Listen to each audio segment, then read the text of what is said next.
Aloha, muy buenas, bienvenido a Bitcoinismo. Hoy tengo el honor de tener a Alfred Mancera, un Bitcoiner especial. Ya verás que tiene un conocimiento súper avanzado de todo lo que engloba la historia previa a Bitcoin. Normalmente se tiene como una idea preconcebida de que Bitcoin fue como una especie de iluminación de este tal Satoshi, que de repente dijo, se me ha ocurrido aquí esto de hacer una moneda digital, un sistema descentralizado resistente a la censura y ¡pam! Lo voy a sacar en esta pues, lista de correo y de repente empieza a funcionar. No, no, no. Hay muchísimas pues investigaciones, desarrollos y mucha prehistoria de Bitcoin y muchos personajes súper conocidos ahora también en el ecosistema de Bitcoin, como son, pues, por ejemplo, Nick Szabo, Adam Back, mm, Wei Dai, Hal Finney, que estuvo también en los inicios de Bitcoin, y bueno, incluso otras cuestiones que no son directamente relacionadas con Bitcoin, como pueden ser el manifiesto Cypherpunk o, no sé, RSA, la criptografía. Hay muchísimas cuestiones relacionadas con la libertad, incluso con el software libre, con la privacidad, que Alfred conoce muy a fondo y crea esa, bueno, esa dicotomía entre lo que podría ser un futuro utópico, un futuro distópico. Mucha gente tiene incluso miedo a los avances tecnológicos como la inteligencia artificial y este tipo de cuestiones. Y Alfred lo relaciona todo de una forma magistral porque tiene una visión global, una visión eh, muy periférica de todo lo que pasó y de cómo se fue entrelazando este tipo de sucesos durante más de 40 años antes de Bitcoin, y nos lo cuenta todo de una forma, ya verás que muy entretenida, y vas a aprender 100% de todo lo que conlleva la creación de Bitcoin, el descubrimiento de Bitcoin antes del 2008, de su día de inicio de funcionamiento en 2009, ese 3 de enero de 2009, y ya verás que si lo disfrutas tanto como yo, te va a encantar.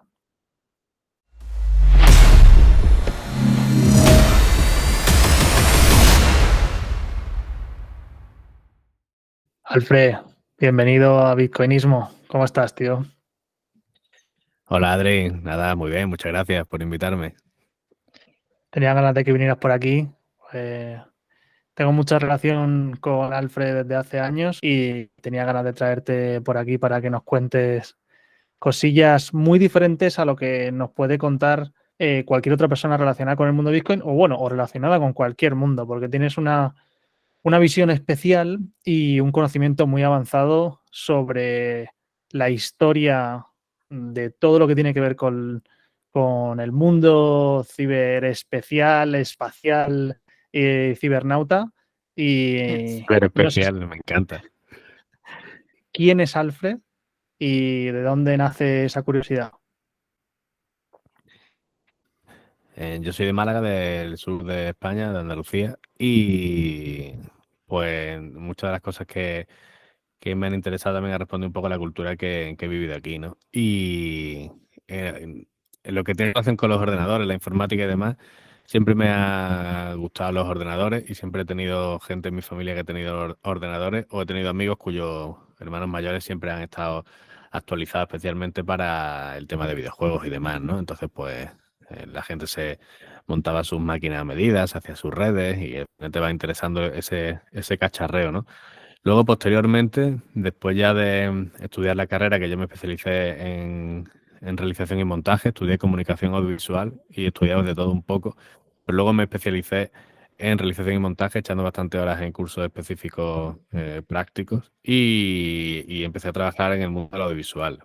Y nunca, pues, mm, me quité, digamos, de ser un usuario de ordenadores e internauta un poquito más medio avanzado, si se puede decir. Y ahí llega un momento que también me empiezo ya a rayar con el tema del dinero, ya cuando soy, digamos, un poco más mayor. ¿no? Cuando ya, digamos, empiezas a trabajar, a hacer las primeras facturas, a relacionarte con el mundo adulto, pues ahí ya se me mezclan un poco las dos cosas, ¿no? Entonces ya ahí también ya se cruza Bitcoin, lleva un tiempo estudiando sobre el dinero y claro, era como la culminación del interés por la tecnología con el interés, digamos, con cómo funciona el mundo. Y a partir de ahí, pues de esas dos curiosidades, me enfoco en esto y durante estos últimos años, hace ya bastantes años que hice mi primera transacción de Bitcoin y bueno, pues he trabajado en la industria, el sector Bitcoin, criptomonedas, tanto en empresa como por mi cuenta. Y ahora pues funciono de forma independiente, tanto hago trabajos de formación, divulgación y consultoría, básicamente. Entonces, en la parte de formación me especifico mucho en Bitcoin, en cómo funciona, en la operativa, custodia, transacción, adquisición, etcétera. Y luego, pues, en el tema de divulgación me encanta hablar de esta historia, especialmente bueno, el proceso evolutivo tecnológico hasta Bitcoin, ¿no? Pues vamos a meterle caña sobre todo a ese proceso evolutivo, pero antes a lo mejor hay gente que nos está viendo, aparte de escucharnos, y dice, hostia, ¿y este? Que se ve en negro, ¿por qué no puedo verle la cara a Alfred? Realmente porque, por dos motivos. Primero porque me encanta la radio y este formato está guay. Estoy aquí en mi escritorio con mi micro y mis cascos, como te decía antes, que me creo un invitado de un programa de radio. Y luego porque me es más fácil para el tema de la concentración y poner foco en lo que digo. Si no estoy mirando también la cámara, estoy mirando a ti, entonces, bueno, me gusta así. Pero bueno, o sea, yo pensaba que ibas a tirar más por el tema de privacidad o algo de esto, pero ¿tiene algo que ver o no? Sí, también tiene algo que ver. Tampoco tengo una parte pública donde me expongo en diferentes eventos, que muchos de ellos son grabados y doy mi permiso, especialmente porque, bueno, sé que luego pueden ayudar a más gente y creo que no hay problema, pero sobre todo son en eventos o incluso en la parte, digamos, ya más de hobby que algunos conocéis, más Bitcoin, en el que estoy desarrollando música, pues bueno, ahí en el tema de composiciones de videoclips o cualquier cosa, no me importa, es parte de un personaje y ya está. Pero así prefiero hacerlo en modo radio. Pues dejaremos por aquí abajo también para que te busquen y te escuchen rapeando. Pues, ¿qué relación crees que tiene todo este mundo que nos vas a contar, toda esta historia antes de Bitcoin, con la libertad, la privacidad? Pues están bastante relacionadas, es lógico, y enlazo un poco con la primera cuestión de me decías de dónde nace la curiosidad, ¿no? Cuando tú empiezas a comprender un poco de cómo funciona el mundo, tú te das cuenta de que hay magia por el camino, hay trampas, está claro. Y te desengañas, vamos a decir, con la administración, si quieres, con el Estado. Entonces, tú te das cuenta de que hay cosas que no funcionan como deben ser y se deben cambiar en el mundo analógico, físico. Cambiar eso supone al final montar un ente político, estar dentro de la administración, es decir, acceder al poder legislativo, tanto local, regional, nacional, etcétera. Y de pronto en el ciberespacio, en Internet, pues a la gente se le ocurren cosas y se hacen, ¿no? El pensamiento, digamos, se ejecuta sin tener que procesarse tanto por una serie de órdenes, leyes y tal. Y luego hay diferentes grados en el ciberespacio para el tema de la identidad. Se puede mantener el anonimato gracias a identidades digitales únicas, en eso entra la criptografía y tal. Y bueno, pues al final para adquirir esos grados de libertad, tanto libertad para comunicarse o para transferir determinada información o divulgarla o cualquier otra cuestión, en este caso también con Bitcoin, de transferir valor o custodiarlo sin ningún intermediario y también recuperar un poquito de soberanía, pues al final están vinculadísimas porque cómo se hace en el mundo digital para alcanzar esa libertad a través de la privacidad. ¿Y la privacidad cómo se consigue? Pues con herramientas como la criptografía. Entonces, una cosa va con la otra. La gente que ha estado más interesada en tener libertad y privacidad se han unido, van juntos, ¿no? Y son los que más han desarrollado esas aplicaciones en base a criptografía fuerte en ese mundo digital. Vamos a ir un poquito hacia atrás en el tiempo. Vamos a retroceder incluso todo lo que seas capaz, Alfred, y vamos a ver de dónde nacen esos inicios de, pues, de comunidades virtuales o de bueno, de gente que está interesada en correlacionar pues este mundo que hablabas de criptografía, privacidad, libertad, mundo digital en general, hasta dónde nos podemos ir hacia atrás. Pues es muy interesante. Nos podemos yo pongo dos puntos en el siglo XX, ¿no? Especialmente en los años 70, a partir de la década de los 70, que es cuando hay un sistema operativo que se llama Unix, que digamos que es el que abre la puerta a la informática doméstica. También hay diseños de hardware de PCs para ello. Y luego hay un punto para mí a inicios del siglo XX que digamos que el humano ya tiene muy avanzada su conocimiento en química, biología y tal, y a partir de con el siglo XX se vuelven locos con descubrir el origen de la vida y digamos que de alguna forma trascender a una velocidad mayor que se había hecho antes, ¿no? Eso aplica a la informática y la carrera de la informática al final pues se consolida, como digo, a principios de los 70 cuando ya tenemos todo el mundo hoy día en nuestras casas, ¿no? Los PCs y los microprocesadores y tal. Entonces, es cierto que en esta década y principios de los 80, al final la gente que tiene entre 17, 18, 20, 21, 23 años, todos son nacidos en los finales de los 40 y en la década de los 50. Y es muy interesante porque esta gente, yo creo que son, digamos, los que empiezan, bueno, creo no, son los que empiezan las primeras comunidades virtuales en el ciberespacio con la llegada del Internet en los 80, 90 y finales de los 80, 90 y se han visto muy influenciados por muchísimas novelas y cuentos, historias de ciencia ficción, que luego consolidó en el género cyberpunk, que también consolida en los años 80 y viene de diferentes publicaciones y demás de la primera mitad del siglo XX de ciencia ficción, donde podían escribir Edgar Allan Poe, Julio Verne, Isaac Asimov, otros tantos, ¿no? El creador también de H.G. Wells se llama, ¿no? De la Guerra de los Mundos. Entonces, toda esta peña se había empapado de esto, ¿no? Entre otras cuestiones.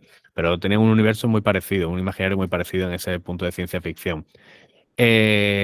Todos esos ingenieros que se dedicaron a la criptografía, a las redes, etcétera, fueron los que consolidaron las primeras comunidades del ciberespacio porque eran a su vez los que habían creado en mayor medida muchas de las herramientas que propiciaran la web y el ciberespacio como tal, o sea, Internet como red de redes y la web como una red, digamos, donde la gente se reúne de una forma un poco más controlada, pues vamos a decir, por los estados y las empresas.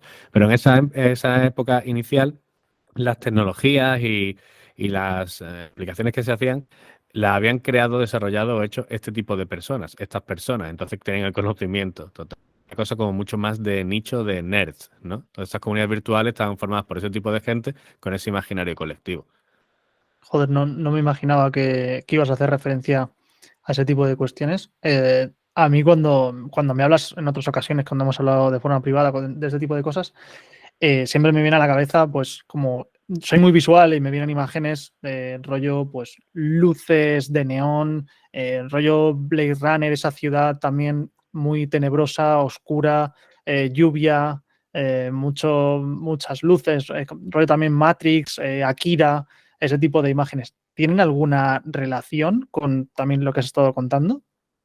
Claro, sí, es parte de la cultura, ¿no? Que al final se cristaliza en películas, en historias, en libros, incluso en la estética de muchos de estos personajes en eventos que hacían o cómo se vestían, ¿no? Incluso los propios cypherpunk, que luego hablaremos, pues les gustaba vestirse así con unas chaquetas de estas largas de cuero, ¿no? Hostia.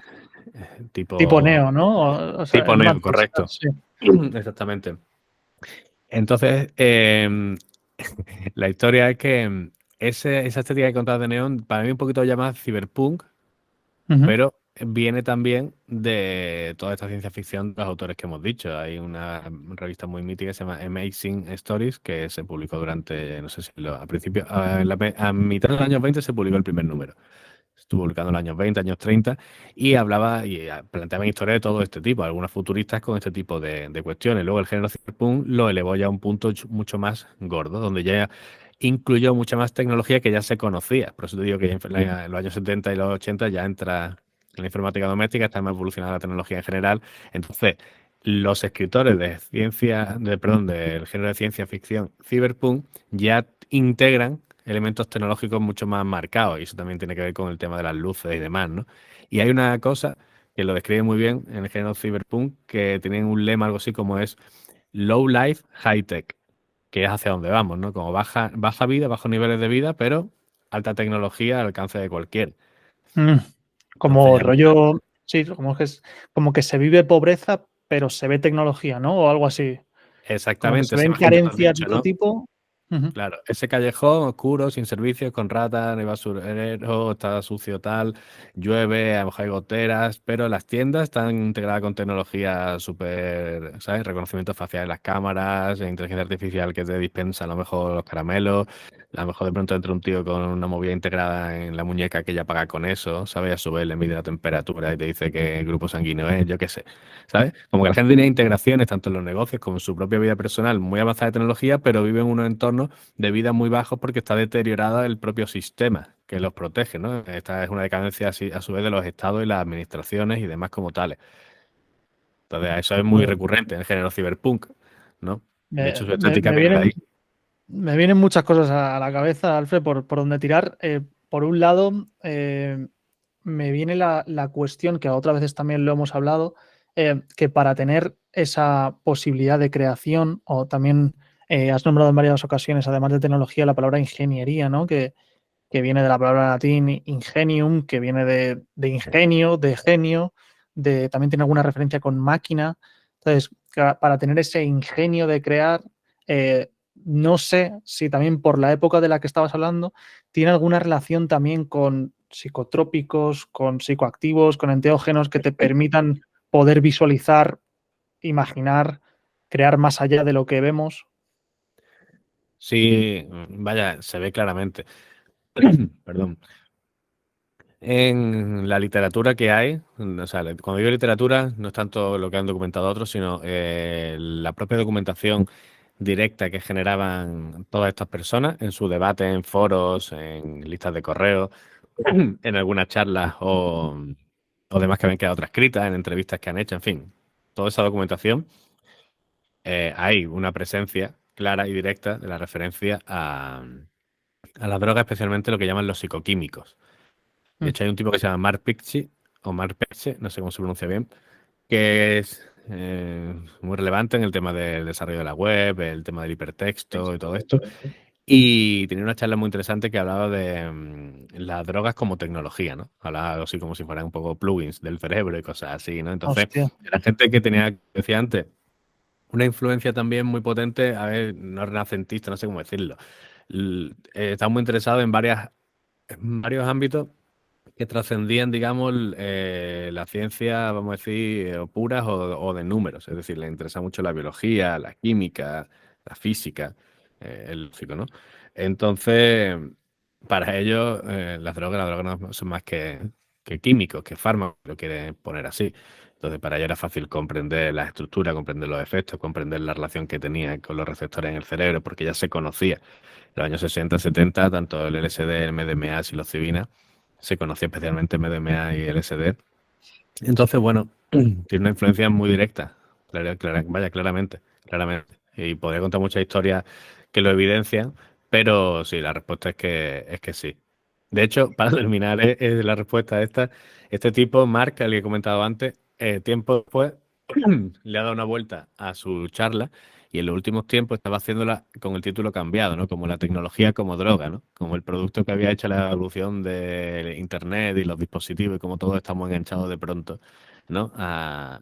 Pues eso, a la propia tecnología, a los software, a las aplicaciones de nuestro, que nos permiten la conectividad con otros o nuestra reputación social online y todas estas cosas de redes sociales.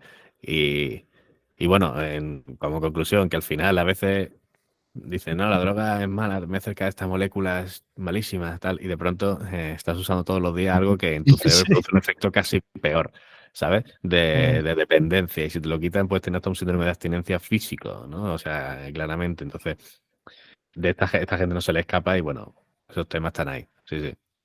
Sí, también me vienen un par de personajes que son mucho más mainstream, obviamente, que lo que estás comentando tú. Pues siempre se habla de Steve Jobs, ¿no? Que tomaba LSD y que también estuvo en esa época, pues investigando o probando. Y también se cuenta por ahí alguna historia de que algunos de los altos cargos que contrataba sí o sí tenían que haber experimentado alguna vez con el LSD porque te amplía los horizontes y tal. También me ha venido a la cabeza por McAfee, que también pues está en esa época, ¿no? de antivirus, además tiene como un poquito de relación, ¿no? Los primeros antivirus y esta experimentación con drogas. Sí, totalmente. Ahí lo he contado alguna vez también. Hay varias historias relacionadas con lo que dicen, ¿no? Y luego lo de, por ejemplo, lo del virus, ¿no? La relación que decíamos antes de la informática con la biología. De hecho, la cibernética nace de ahí, el tema de virus. O sea, ahí hay muchos más términos que hacen referencia a la biología dentro de la informática, ¿no? Bueno, nada, que la Electronic Frontier Foundation se fundó en el año 90 y es una organización de defensa de los civiles en el ciberespacio. Y es la más potente en cuanto a tanto a divulgación, promoción, la cultura y el enfoque que tienen y luego en los litigios que han llevado contra la administración de Estados Unidos y otras empresas o estados y tal para corregir leyes o proponer un debate sobre leyes que podían interferir en los derechos elementales de privacidad e intimidad de los internautas. John Perry Barlow, de nacimiento y de oficio, es vaquero. El típico vaquero, un rancho, su familia lleva no sé cuántas generaciones con el rancho y se dedican básicamente al ganado. Y eso hay que mantenerlo, por tanto al final son empresarios, controlan una serie de personal que cuida el ganado, más la venta del mismo, más lo típico. Es decir, ganadero que podemos decir aquí. Y este tipo fundó la Electronic Frontier Foundation con otras dos personas muy relevantes dentro del mundo del software libre y de la privacidad, criptografía y tal. Y, entre otras cosas, antes de estar en su época, digamos, de granjero, hacerse cargo de eso, de vaquero, que diga, él ruló por ahí, por Estados Unidos, conociéndose a él mismo, desarrollando su tema creativo, siempre estuvo muy interesado en la tecnología. ¿Esto qué fecha Y más o menos, Alfred, por ubicarnos? estamos hablando de los años 60 y 70. George Perry Barlow se ponía fino y conoció a la florinata entre ellos Andy Warhol, en fin, desde gente del mundo No sé. artístico como de política. Total, por cuestiones, cuando él estuvo y tuvo que volver a su rancho, que murió su padre, estuvo regentándolo eso pues casi 20 años y tal, sin perder el contacto con toda esta gente con la que conoció y demás, el tipo, en una de estas, llega la viuda entonces de Kennedy y lleva a Kennedy Jr. allí. Porque como también tradición en Estados Unidos, que pues cuando tu hijo cumple mayoría de edad o tiene tal edad, pues que haga algo, que se haga como hombre, ¿no? Y una cosa de trabajar en Un una rancho. vaquería o lo que sea, un rancho correcto, pues da galones. Lo pone, digamos, al mismo nivel que todos, ¿no? Y básicamente lo llevó allí porque este rancho motivo tenía fama y demás, y el abuelo era muy conocido de este tipo, total. Que lo lleva allí, le dice Jacqueline, que creo que era la mujer de Kennedy. Dice, básicamente, quiero que lo trates como uno más y esto ha venido a hacer lo que tiene que hacer, listo. Total, que fue tratado como uno más, el Kennedy Jr. pues cumplió de puta madre y se hicieron colegas, porque había una diferencia de edad que era un poco padre e hijo. No un poco así, por decirlo así, ¿no? Como si fuera tu tío guapo y que te mete en verea, pero también te da tu licencia y te respeta y te da confianza, ¿no? Bueno, pues, entre otras muchísimas personas a las que John Perry Barlow puso ciego del SD fue a este señor. Este señor estuvo con Daryl Hannah, no sé si te acuerdas que una actriz de Hollywood que hacía Splash, una película mítica de sirena, historia. Pues, y en el mundo ese de la farándula, pues vaya, eso está publicado y narrado públicamente. Y, y John Perry Barlow se hizo íntimo amigo de Timothy Leary, que fue el predicador y el gurú del LSD en los años finales de los 50 y 60 en Estados Unidos, al cual le regaló a este tipo, que era Timothy Leary, el predicador, a este tipo le regaló una casa gordísima en el campo, estupenda, no muy... habría que reformarla un poco, pero estaba bien. Un tipo de Lehman Brothers, un broker de Lehman Brothers muy gordo, que había ganado Yeah. mucha pasta y estaba muy agradecido al LSD, porque se daba unos viajes con el LSD, lo que tú has dicho antes, ¿sabes? Él y su Hostia. gente o para matarse el ego, para salirse de su burbuja, para las historias que funciona eso. Y estaba súper agradecido. Le dijo, Timothy Leary, tú eres un crack, tienes que meter aquí, ¿sabes? A todo el mundo en esto. Esta casa te la regalo por, no sé, era $1 al año. Le hizo un contrato en un papel, toma, $1 al año. Y Timothy Leary montó ahí una que ahí fueron a verlo los Beatles, no sé quién, fue a verlo todo el mundo. Toda la gente que acabó luego el famoso mayo del 68 y la época aquella que el verano del amor y todo eso, pues Timothy Leary era el dios. Pues ahí estaba Jim Perry Barlow de mano derecha, ¿sabes? Para que tú veas la relación que puede tener directa con una asociación gordísima que defiende nuestros derechos en el ciberespacio. Pues el jefe de eso es un psiconauta que te caga, Hostia. que murió Pero hace entonces la poco. casa esta la utilizaba como vivienda o la utilizaba como lugar La de utilizaba rituales o de correcto. introducción a ese mundo, ¿no? O sea, sí, Todo un poco. Era sede permanente, ya había algunas personas de confianza que estaban allí y el Timothy Leary pasaba bastante tiempo allí y hacía eventos allí. Y quedaban, a lo mejor que una temporada o unos días, una semana, whatever. Y iba pasando la gente y bueno, pues el tío le iba hablando todo, desde la parte más técnica y química hasta la parte más espiritual. Y hacían allí sus tomas y ya está. Y había gente que iba de retiro, había gente que iba a inspirarse, otra gente va a hacer conexiones también en ese ámbito. Entonces imagínate lo que se juntó allí, ya se sabe, ¿no? Ahí está la historia de lo que salió de ahí. Entonces ahí había no solo artistas de hippies colgados, ahí había peña muy, muy potente, muy loca, que ha hecho cosas muy relevantes que usamos hoy todos los días. qué guapo. Pues vamos a seguir entonces avanzando. Estabas hablando también de, bueno, más o menos eso, 68 has dicho, 70 y cómo nos vamos acercando más a ese mundo. Por ejemplo, aún no hemos llegado pues a los cypherpunk como tal, al mundo más de criptografía. Sí, no, antes de entrar de puntualizar el tema de la relación psicotrópica con esta gente, estos científicos, sí, es lo que tú dices, estamos hablando ya de las comunidades, las primeras comunidades, digamos, del ciberespacio. Yo te decía que qué perfiles la habían creado, ¿no? Y bueno, eso pasa todo, sobre todo a partir de finales de los 80. ¿Sabes? Los cypherpunk ya empiezan en el 92 como ramificación. Así por resumir, en el 70 hay en la informática doméstica, como hemos comentado, microprocesadores ya, digamos, como los conocemos hoy día, nace Windows, Microsoft que diga, Apple, todo esto, ya están ahí. Entonces, en el año 80 ya se empiezan a agrupar esta peña, ahí empiezan a haber foros y congresos gordos, la Crypto Conference, que se sigue haciendo hoy día, que es uno de los foros más gordos de criptología, donde salen los descubrimientos más potentes y demás. Y empiezan a hacer grupos locales, especialmente en torno a California. ¿Sabes? Había otros centros, en el MIT, en Massachusetts también, pero en torno a California, Berkeley, ¿sabes? Caltech, son instituciones donde había pues muchísimo talento, porque también acogían gente de fuera de California, de otros estados, también de Europa. Entonces había mucho talento que quería llegar a esos sitios, porque eran sitios de alto conocimiento, ¿no? Centros académicos de alto conocimiento y atraían mucho talento y a su vez pulían mucho talento, ¿no? Entonces, esas Y comunidades Alfred, locales, dime, sí, sí, perdona. perdón que te corté. Cuando estuve estudiando sobre criptografía y tal, ahora me contarás más sobre cómo fue la prohibición o el intento de prohibición sobre el RSA, por ejemplo, qué sucedió exactamente ahí y por qué quisieron prohibir algo como criptografía. Muy interesante. Eso es lo que enlaza un poco lo que te decía de lo que está pasando en los años 80, con ya el boom a finales de los 80, principios de los 90, de grupos más específicos, ¿no? Que estaban ya más centrados en un área concreta. Y hubo hechos que digamos, lo desencadenaron. Y respecto a la prohibición de RSA como tal, no estoy tan claro. O sea, lo que sí Ujú. pudo prohibir casi fue PGP a principios de los 90. Pero sobre RSA es cierto que también pasa algo parecido, porque el contexto Vale, espera, antes de de... seguir, Sí, ¿podrías definir lo que es, bueno, tanto RSA como PGP? vale.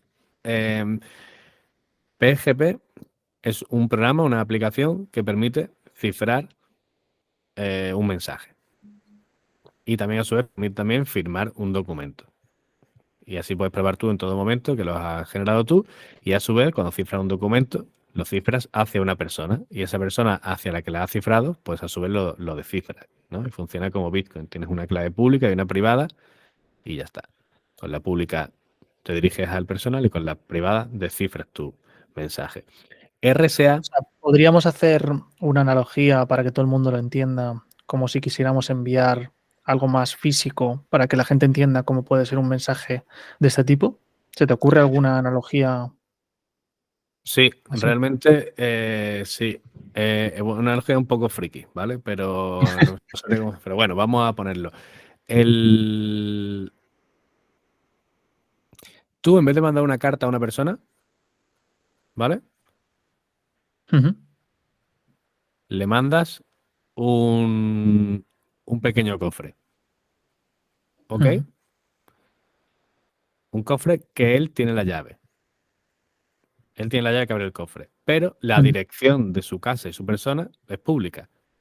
Se sabe que se llama Fulano García y que vive en la calle Isla número 3. Pues la calle Isla número 3, esa información y el nombre de esa persona sería como la clave pública. Yo estoy mandándolo a una clave pública. Y le mando un mensaje que está cifrado por mí. Dentro del Es decir, cofre, está metido dentro del cofre y cerrado. Pero con él, un candado que solo puede abrir la correcto, clave eso lo puede- del destinatario. O sea, la exactamente, llave del destinatario. Mm. correcto. Entonces el cartero le lleva el cofre y no podría abrirlo. Si el tío se encuentra el candado roto, ¿sabes? La analogía con la informática sería que le han roto el algoritmo de cifrado, básicamente por fuerza bruta, ¿vale? Es un ejemplo un poco friki, pero sería un poco eso. ¿Qué quiere decir esto? Que básicamente cuando se cifra algo, hay dos partes. Todo el mundo tiene dos partes. Las personas que saben enviar mensaje. Una clave pública, una parte pública que todo el mundo conoce, a la cual tú te diriges al cifrar tu mensaje, ¿vale? Y luego una parte privada con la que tú descifras el mensaje. Si a ti se te ha dirigido, si a ti te han mandado un mensaje dirigido a ti, con tu clave privada lo puedes abrir. En este caso sería la llave del cofre, ¿vale? Pero bueno. Sí, Entonces, también habría que matizar el hecho de que cuando se lo envías a alguien, no tiene por qué ser, cuando decimos a ti o a mí, no tiene por qué ser a nombre de alguien, no tiene por qué saber el nombre. Siempre tiene, o sea, puedes saber esa dirección que has dicho, la calle tal, de no sé qué, no sé cuánto, pero sin saber a quién.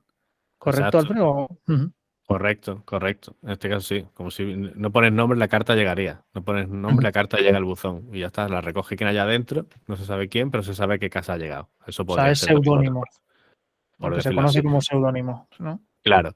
Entonces, en el caso de la aplicación de PGP, sí. O sea, resumiendo, PGP es una aplicación que nos permite, como digo, cifrar la información para mandarla a un destinatario y puede trabajar como seudónimo.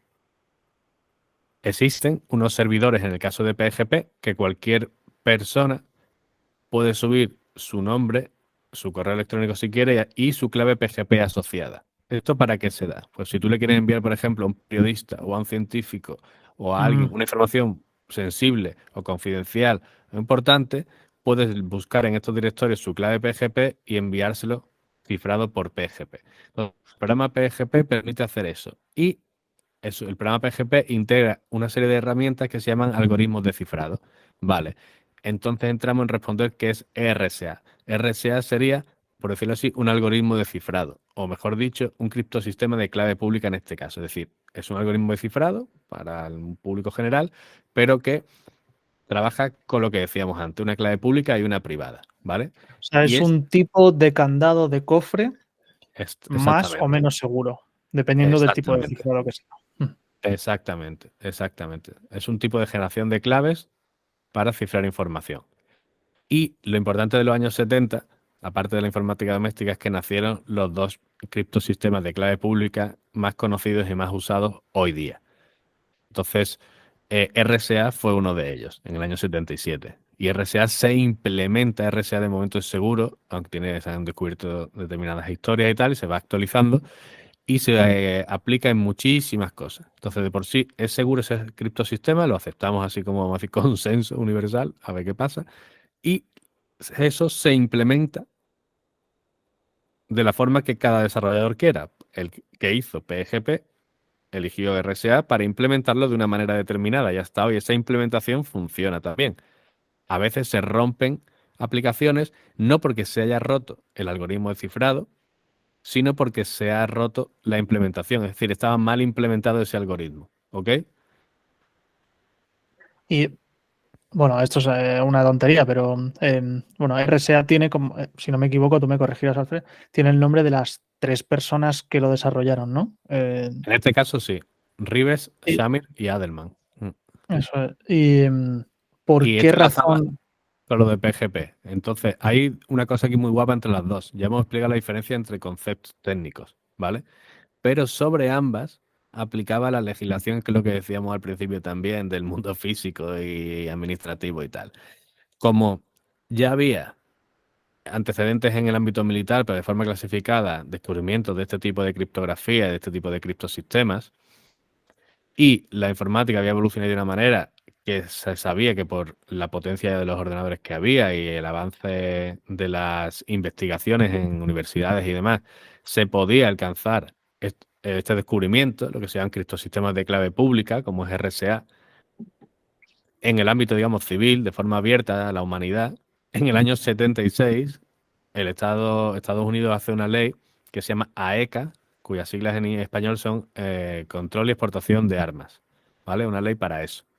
Y en esa ley, de junio del 76, hay un apartado que se llama ITAR, que viene siendo un listado de referencias específicas de tanto aparatos y cosas que no se pueden exportar, o sea, que están bajo esa ley, que no se pueden exportar sin la supervisión del Estado, entre que casi todo es obviamente algo militar, porque se refiere a las armas, hemos dicho que es exportación y control de armas.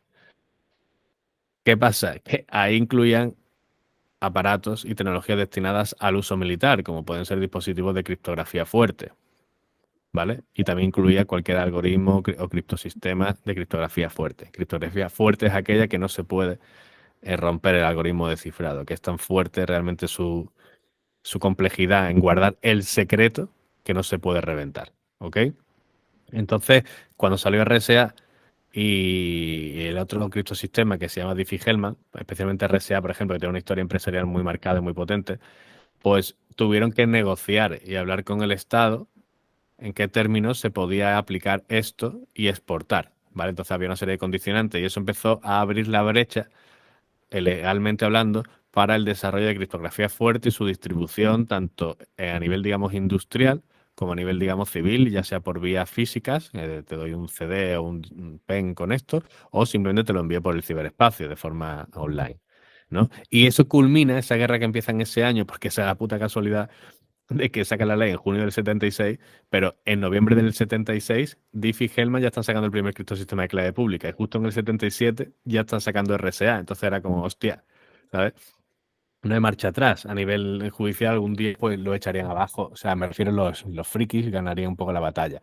Y todo eso estuvo 15 años ahí evolucionando de forma más o menos lenta, pero sí hubo ahí hay una historia muy potente legal, el tema legal, hasta que llega PGP, ¿vale?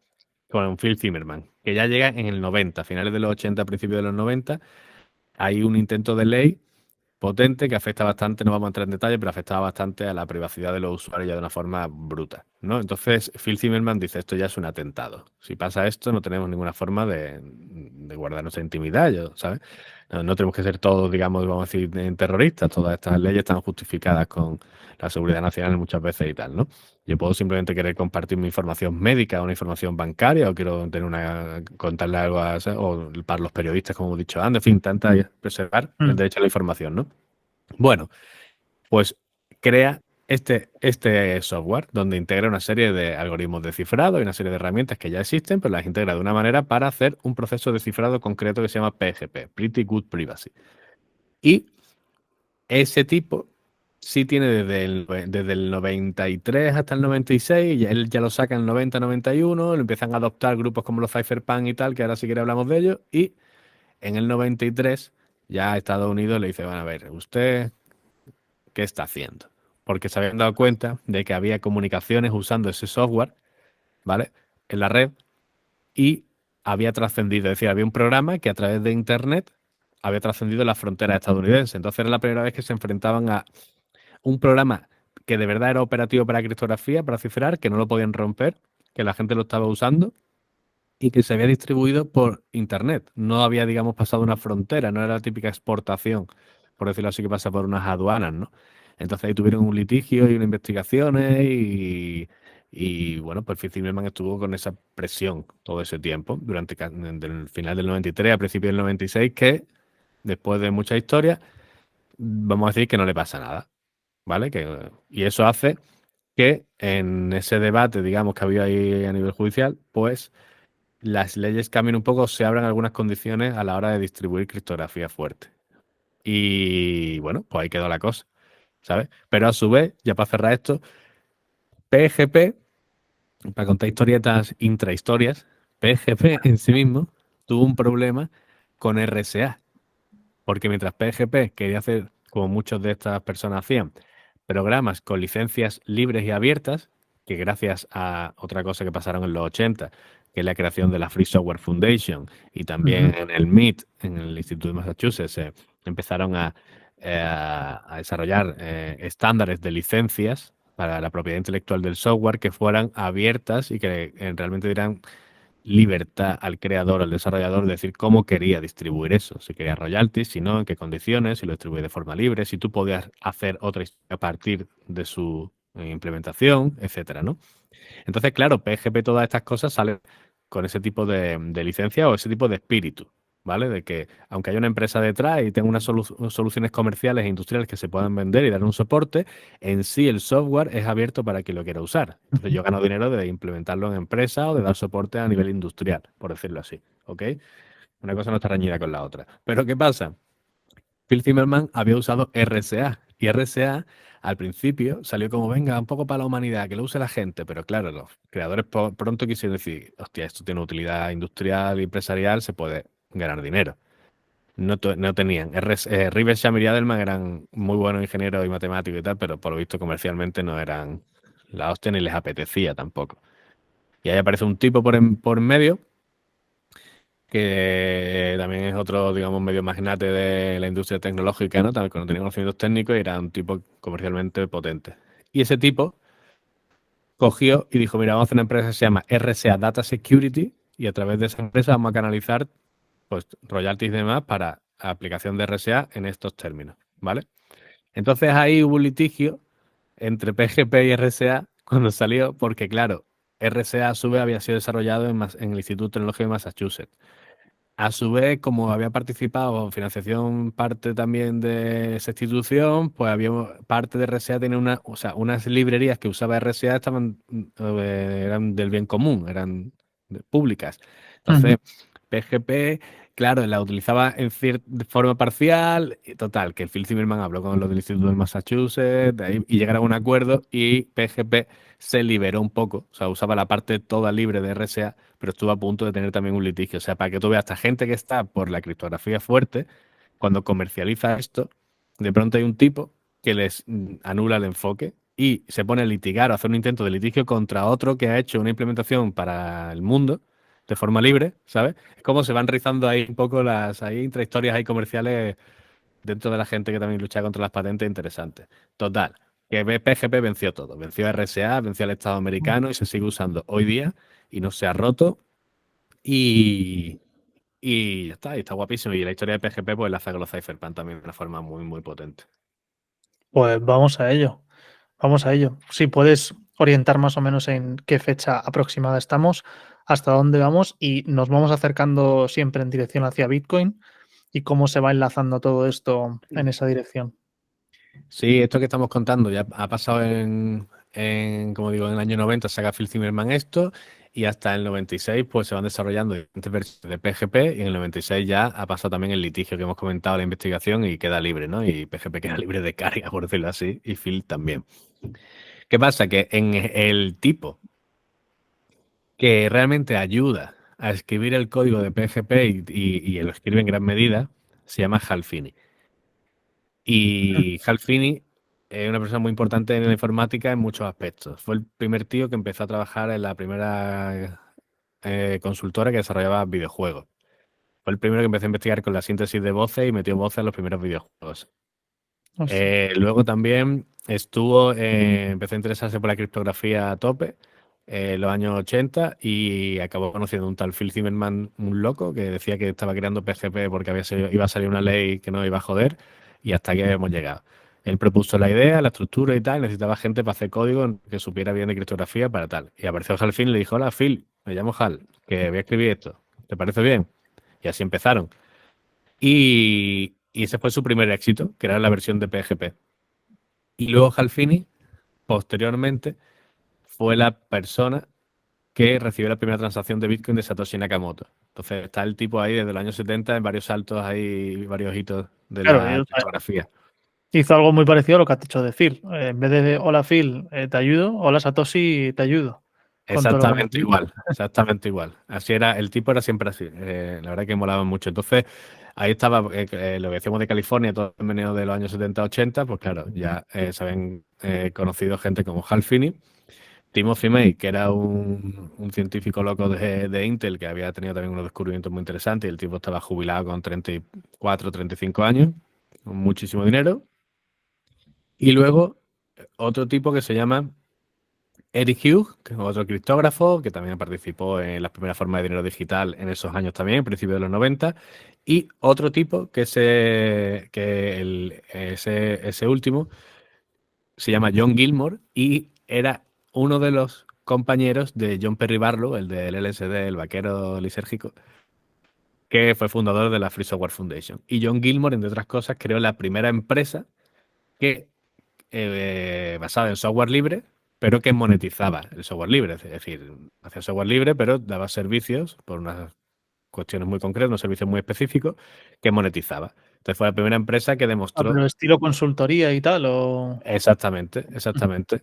Y por lo que hablábamos antes, vamos a poner el ejemplo de desarrollo de software y por el tema del mantenimiento, el soporte y demás, pues te doy un servicio por el que te cobro, ¿no? Todo el tipo desarrolló un modelo de negocio, el primero que fue el que combinó eso, ¿no? Entonces, claro, se juntaron ahí, pues, mira, cuatro cerebros que he dicho, ¿sabes? O sea, o sea, estamos hablando de gente Sí, también me loquísima. molaría entrar en Eric Hughes, no sé si se pronuncia bien el apellido, Hughes Yo o... creo que así, lo escuché una vez en un eh, vídeo así y ya está, americano y yo lo repito. sí, es muy citado, ¿no? Por el mundo también de Bitcoin, por el manifiesto Cypherpunk o Cypherpunk. No sé si quieres que entremos ahí o hay algo que nos hayamos dejado en toda esta historia hasta llegar hasta ese punto. Hay detalles, pero vaya que están bien, que al final Vale. hemos aportado muchas cosillas. De Campas, todo lo que hemos contado pasa entre los 70 y los 80 y estamos en los 90 ahí en plena ebullición. Vale, y cuando lleguemos a Bitcoin, volvemos a retomar el tema de Halfini que te quiero comentar o te quiero preguntar sobre otra cuestión. Pero Vale. vamos hasta ese punto. Entonces, ¿qué nos hemos dejado Vale. ahí en ese, cómo empieza Nada, ese no, manifiesto y todo lo que va a está chulo posteriori? porque esta gente, ahí vamos a enlazar un par de cosas que hemos comentado ya. Entonces, esta gente realmente, Timothy May, el de Intel, John Gilmore, el de Zynus, que es la primera empresa que monetiza el software libre, por decirlo así, Eric Hughes, uno de los criptógrafos pioneros en crear un dinero digital que fue realmente operativo. Y fueron los tres fundadores, pero Hal Finney se unió de primeras, ¿no? Fueron los tres, digamos que dijeron, nosotros vamos a organizarlo, no os preocupéis, vamos a organizarlo y vamos a darle a esto forma. Entonces, claro, esos tres frikis coincidiendo ahí en California, en diferentes eventos en los 80, especialmente la Hackers Conference, que también son muy importantes, que es un evento muy guay que ha aportado muchísimo, están más haciendo la ciberseguridad y en ese tipo de cuestiones, pues claro, las clientes a la criptografía también estaban ahí. Y se conocieron sobre todo en esos entornos. ¿Qué sucedió?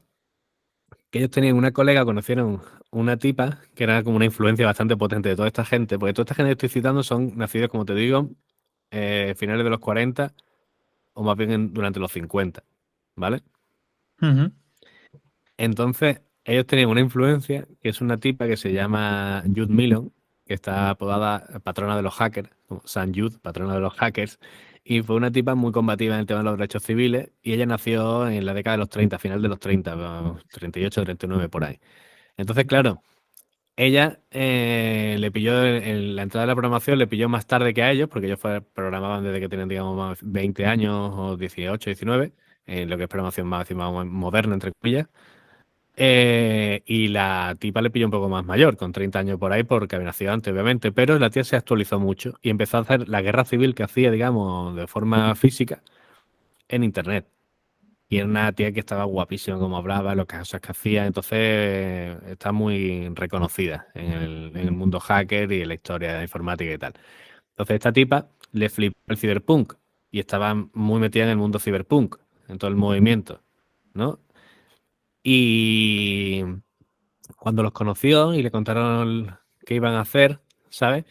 El grupo y estaban contándole un poco qué iban a montar, les dijo ella, hostia, pues realmente vosotros no seréis como una versión cyberpunk de la realidad, pero a su vez lo que os gusta a vosotros son los ciphers, ¿no? Los cifrados. Por tanto, le llamó cypherpunks. Hizo un juego de palabras, ¿no? Como soy una mezcla de cyberpunks y frikis de los cipher. Mm, Pues cypherpunk. Y cypherpunk viene de esa mezcla, de ese juego de palabras. Y lo creó esta mujer allí qué bueno. en California. Entonces ellos lo que crearon el grupo básicamente consistía en nos reunimos una vez al mes en la empresa de John Gilmore, una reunión presencial, y nos intercambiamos, entre otras cosas, nuestras claves PGP en los disquetes, se llevan los disquetes con las claves PGP para escribirse ellos de forma cifrada. Y aparte creamos una lista de correo, que es una forma muy habitual entonces de comunicarse, donde cualquiera puede darse de alta y escribir un correo al servidor, y ese servidor lo rebotará a todos los participantes. Y cualquiera puede entrar en debatir o en hablar de cualquier tema que se llegue al correo. ¿Vale? Ese era el sistema. Las reuniones mensuales y la lista de correos fundamentalmente. Misión concreta. Esta gente venía de otras comunidades virtuales anteriores, pero esta ya era una escisión muy concreta, hablar de protocolos criptográficos, dinero digital, separación de dinero y Estado, aplicaciones de criptografía concretas para privacidad, intercambio de información y valores, ¿no? Lo que llaman ellos digital cash o electronic money también. Y eso eran sus intereses, básicamente. Y en el correo de bienvenida, tú te escribías, mandabas un mensaje, que había una aplicación que se llama Mayordomo, a la que luego también integraron PGP, porque Hal Finney era uno de los que había creado, era el que había creado PGP, liderado por Phil Zimmermann, pues lo integraron. Y bueno, pues, hola, ¿qué tal? Me quiero unir a la lista. Y te enviaba un correo de bienvenida donde te venía un trocito de un texto. Ese texto lo había escrito Eric Hughes y posteriormente fue el manifiesto Cypherpunk. Lo amplió un poco Ujú. y luego acabó siendo el manifiesto Cypherpunk. O sea que de ahí es el origen, es desde que se Hostia. creó la lista, el primer correo ya te venía con, digamos, quiénes somos, qué hacemos y un poquito de la explicación, ¿no? Así era un poquito ahí como, pues eso, un manifiesto. En principio no se llamaba así, pero lo escribió como tal. De hecho, por eso luego lo amplió un poco y 6, 7 meses después lo, digamos, hizo público. Había una conferencia, es como al Bitcoin, ¿no? Peta Bitcoin y de pronto hay un nicho ahí que se hace cada vez más gordo, que parece ajeno a la realidad, ¿sabes? Tú imagínate la vida de los 70 y los 80 y principios de los 90 en Estados Unidos. O sea, esto era unos frikis que llegaban a, o sea, que a todo el ciberespacio tenían una dimensión potente en cuanto a talento, empresas detrás y todo esto, pero el mundo normal lo ignoraba, ¿no?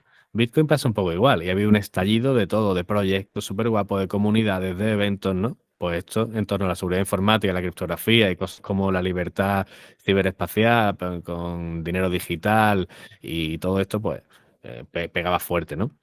Y el año 93 había una conferencia que se llama algo así como también privacidad, computadores y libertad. Precisamente la pregunta que tú me has hecho antes de la relación entre libertad, privacidad y mundo digital, pues había una que se llamaba así. Privacy, Hostia. Computer and Freedom, ¿sabes? Básicamente. Y el Eric Hughes, la de febrero del 93, juraría que fue, porque los Cypherpunk, todo esto, abren el correo suyo y la lista de correo en septiembre del 92, ¿vale? Y Ujú. a principios del 93, en febrero marzo, creo que era marzo, el tipo, el Eric Hughes, coge y dice, hostia, esto del correo está guapo, lo voy a ampliar un poquito más, le voy a llamar Manifiesto Cypherpunk, lo voy a imprimir y lo voy a poner allí en un stand en la conferencia. Y así hizo y se lo quitaron de las manos. Y Timothy Day, que el otro compi, había, bueno, digo, eso lo dejamos. Que total, el tío en el 93 lo publicó, ya ahí institucionalizado el movimiento, y ya dijeron, pues este es nuestro manifiesto. Y lo publicaron en el 93. No tenía ni idea de que venía de ese punto. O sea, conocía obviamente el manifiesto, pero no sabía que parte de ese manifiesto estaba en ese correo inicial. No tenía ni idea. O sea, que buen dato, me gusta. Y entonces, esto es 93 y retomamos, no sé, más o menos por esa época también a un personaje que aún no hemos nombrado, Nick Szabo, por ejemplo, que ya estaba por ahí también purulando, 93, Claro, Nick Szabo siempre 95, estuvo, perdona, 96. perdona. Dale. Sí. Sí, sí, sí, dale, dale. No, no, dale. Sin más que Justo me ha venido, he hecho ahí un salto como resorte porque lo iba a mencionar antes y me he callado, digo, no quiero abrir más Ah, melones. Pero estaba de lujo. Vino un poquito. A ver, él estaba ya en estos intereses, estas comunidades estaba. Se metió en un perfil más bajo, ¿sabes? Pero a veces se animaba a participar, a contribuir de una forma más pública, tanto en revistas que se editaban como en determinados grupos. Entonces hay una comunidad anterior muy interesante que tengo algún vídeo sobre eso y me encanta hablar de ella, que se llaman los estropianos. Y los estropianos al final se crean en su segunda mitad de los 80. Y al final era un poco una locura porque tanto la temática, pero era como decir, como una costelera. Todos los temas que le interesaban a estos frikis relacionados con también un poquito más transhumanismo y la independencia del Estado y tal, pero a nivel ya técnico de todo, ¿no? La tecnología, exploración espacial, psicoquímico, era demasiado. Entonces, tuvieron 5 o 6 años, tuvieron bastante tiempo, pero a partir de los 4, 5 o 6 años, gente que se había conocido ahí o había, digamos, ya que se conocía de antes, pero había creado un debate en algunas líneas, en algunos de los temas, digamos, hicieron excisiones a comunidades más específicas. Y de ahí vienen los cypherpunk, realmente. La gente interesada dentro de ese grupo, en estos temas que hemos comentado antes, saltaron a los cypherpunk. Ahí en esa comunidad ya estaba Hal Finney hablando de estas cosas y también de movidas espaciales que le gustan bastante. Y, o le gustaban en ese momento. Y cuando va a los cypherpunk, él se pasa también y se pone a compartir ahí cosas, porque él tiene su propio blog y su historia. Y ahí ya en el 94 y 95 es muy interesante porque una de sus aportaciones más destacadas, bueno, son muchas, por decirlo así, o más conocidas hoy día, es que él hizo un glosario de lo que se conocen como los smart contracts. Él publicó ujú, el concepto de smart contract, los diferentes elementos que intervienen y demás, y antes de publicar en sí el tema de smart contract, publicó lo que es el glosario, como mira, te voy a explicar los elementos y de qué va cada cosa, y a partir de aquí te voy a explicar, digamos, qué es un smart contract, cómo se pondría en marcha y tal, ¿no? Y de ahí se recupera para esas aplicaciones que tenemos hoy día en diferentes blockchain y en otras cuestiones.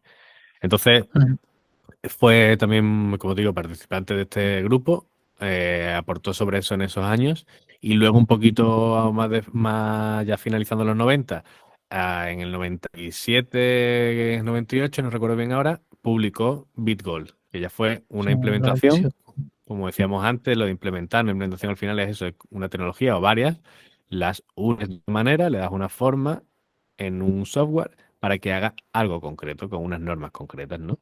Y ahí fue una propuesta que se parecía ya a Bitcoin en muchos sentidos. Entonces, Vale, aquí ya abrimos otro melón interesante porque, claro, hasta ahora no habíamos hablado de dinero como tal. Sí que es verdad que has nombrado en algún momento este Digital Money o Digital Cash o tal, pero aquí se abre ya un melón nuevo. Verdad que, pues eso, Nick Szabo también era uno de los primeros. De hecho, Nick Szabo también tiene otro documento, aparte de este del 93, de los smart contracts, que ahí no habla del todo de dinero como tal, aunque pues, porque sirve para otras muchas cuestiones estos contratos, pero sí que tiene otro documento súper importante que mucha gente hace referencia, que es cuando habla de los orígenes del dinero. No recuerdo exactamente la traducción como tal.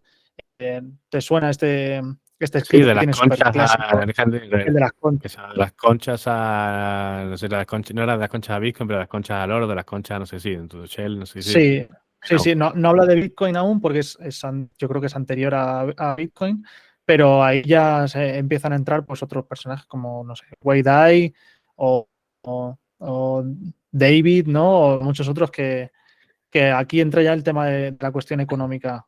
¿Cómo surge todo esto y cómo se entrelazan entre sí estas cuestiones pre-Bitcoin?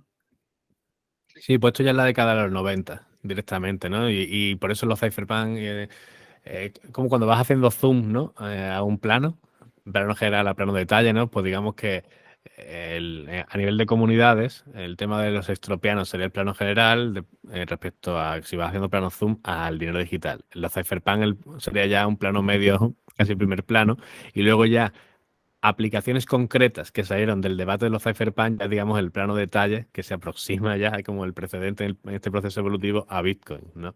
Entonces, pues justo cuando ya se publica el manifiesto Cypherpunk, en ese primer trimestre del 93, está guapísimo si se lee la lista de correo de ellos, porque el Hal Finney, que ya hemos hablado de él, empezó el debate del dinero digital. Y empezó el debate hablando de ley, lo que decíamos antes, ¿no? Mira, la ley del mundo físico, ya vamos a comprender bien qué es el dinero y sobre todo qué dice la ley respecto a quién imprime dinero, quién lo reparte, quién lo custodia, todo esto, ¿no? Entonces el tipo empezó a compartir, me he leído el tomo no sé cuánto de la legislación bancaria de California, tal igual, de la moneda, y lo ponía ahí. Y ponía los párrafos, las conclusiones, los artículos, y empezaba un debate. Sobre ese debate, pues ya desde el 93 al 96, que justo cuando tuvo el proceso Phil Zimmermann con PayPal, ahí ya fue un poco una explosión de inventos. ¿Por qué? Volvemos a RSA. Hay un tipo que se llama David Chaum, que no participó en los Ujú. cypherpunk como tal, pero es el criptógrafo, digamos, de origen, de referencia en estos temas.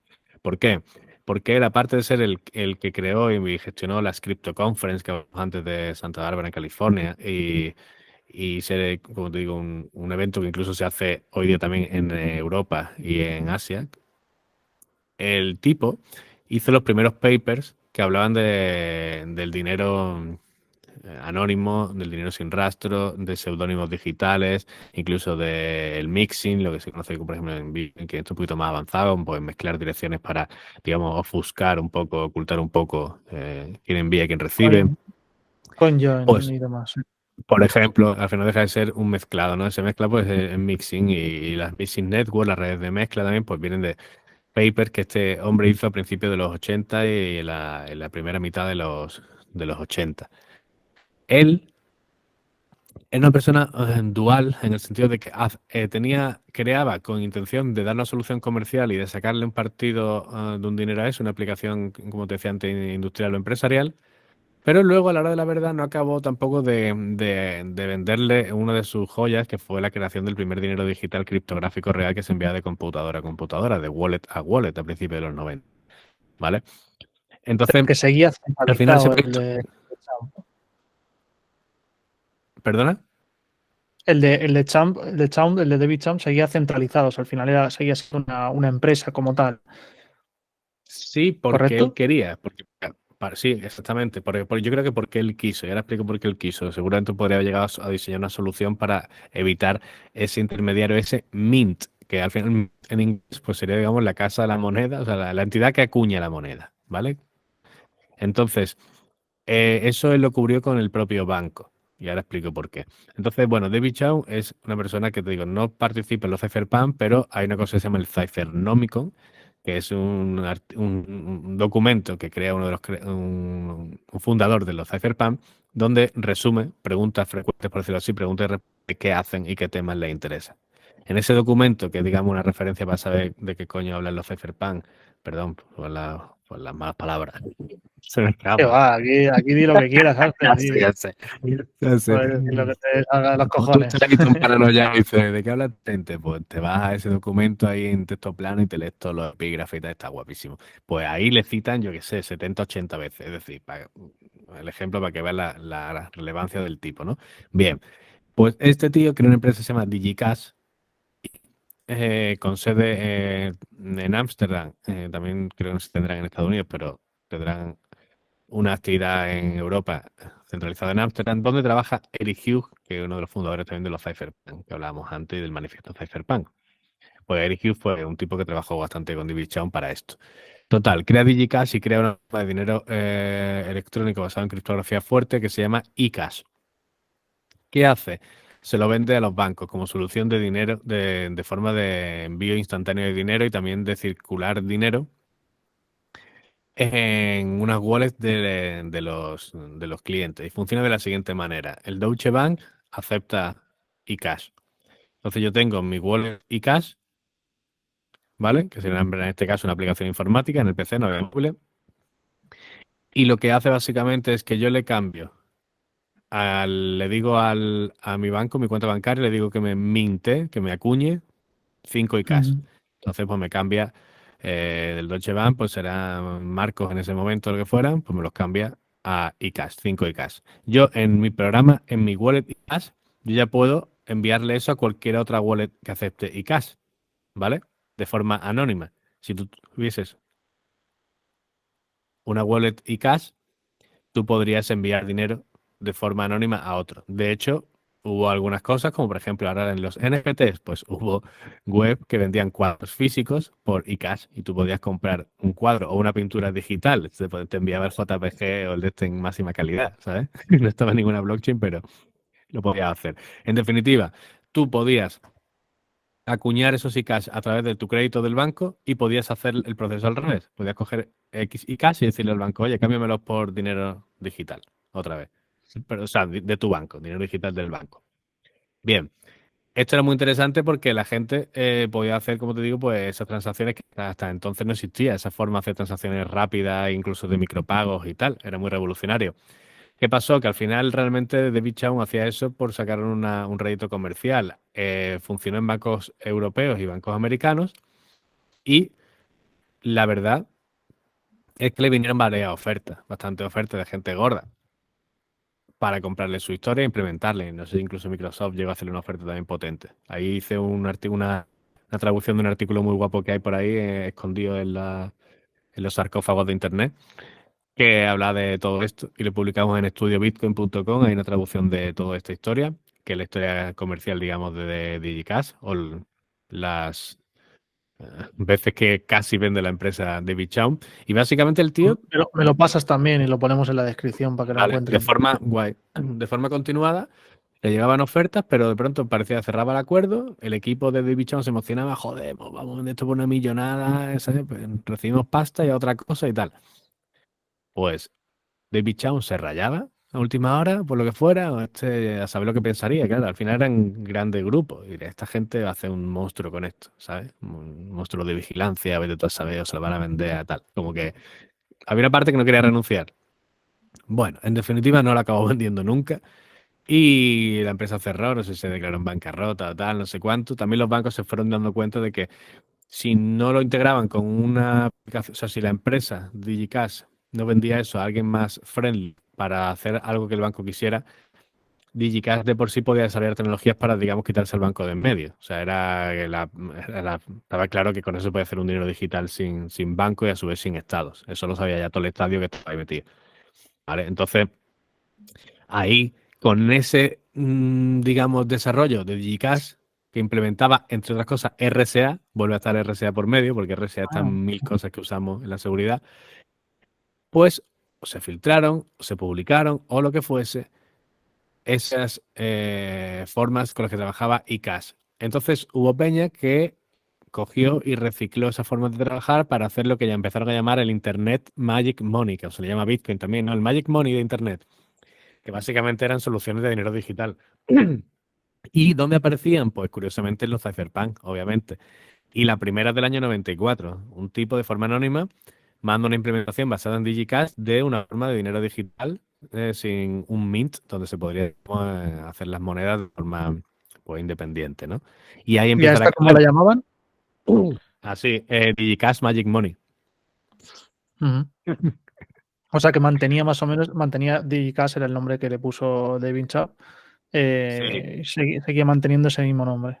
Sí, porque se basaron en las librerías, en librerías que usaron ellos y en trabajos que hicieron ellos, claro. Entonces, claro, eso allanó el camino y el conocimiento, porque ya había habido un ensayo real con un dinero criptográfico que se transmite a través de computadoras, porque aunque era una red centralizada, cuando tú enviabas la transacción a wallet o una wallet por los servidores, entiendo, de Digicash o de quien estuviese montado, eso tiene que, no había nodos como ahora, ni era una red distribuida, pero se preservaba el anonimato, realmente. O sea, estaba hecho una forma que era un pago.